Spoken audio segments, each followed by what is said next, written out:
If you're a member of the human race, and I suspect that you are, then you've had a person somewhere along the line that you just couldn't or can't stand. It could be anyone, a relative, a boss or coworker, political figure, or a member of your group.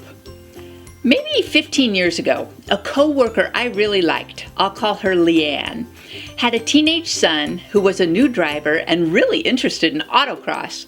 So we let him race our Miata for the year, and at the end of the season, Mom, Dad, and son took Kevin and me out for a nice dinner to thank us. The dad and I'll call him Fred, were only casually acquainted.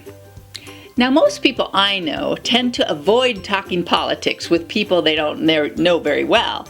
But Fred not only brought up what I'd call risky subjects, but he shocked me with his solution to one issue in particular. He said, "I know exactly how to deal with Mexicans coming into the United States. I'd sit on a hillside at the border and just shoot them. Just pick them off with a shotgun." And he was serious. All I could think was, what an odious bore. I was literally speechless. I could not believe Leanne, my lovely, professional, religious, and refined friend, had married and loved this lout.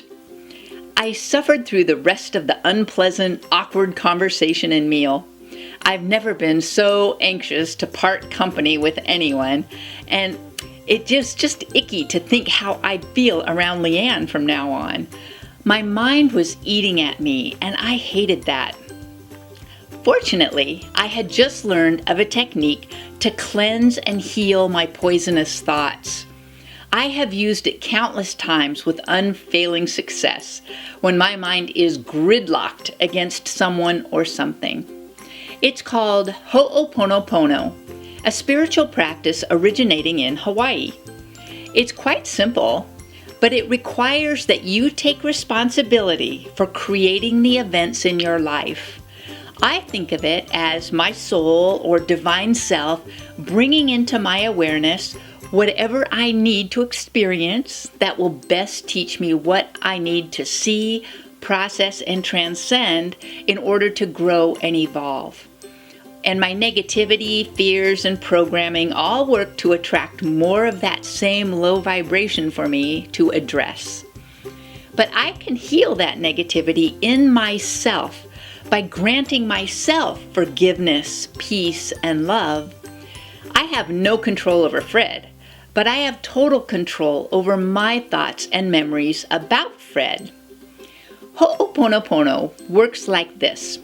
I hold the memory of Fred in my mind and know that I am responsible for bringing Fred into my reality. I say these 4 statements to myself, not Fred.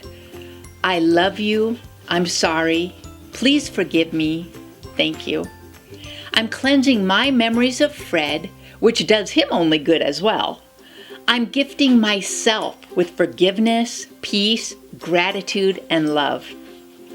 I love you, meaning I know I am a divine, precious being. I'm sorry. I'm so sorry I've caused myself distress by wallowing in this toxicity. Please forgive me. I ask forgiveness for hurting myself with my negative thinking. Thank you. I'm so grateful for my focus on love and healing.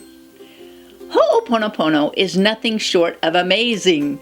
Simply repeating these 4 statements while holding the discord in mind can cleanse our minds of any negativity, not just a person, a toxic thought of any kind.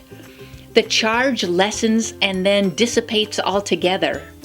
Just say these 4 statements when the memory arises and repeat them if the memory stays a while. It may take a day, a week, a month, depending on how stubbornly I'm hanging on to that memory. The order of the statements doesn't matter. Just be sure to claim responsibility for what comes into your sphere.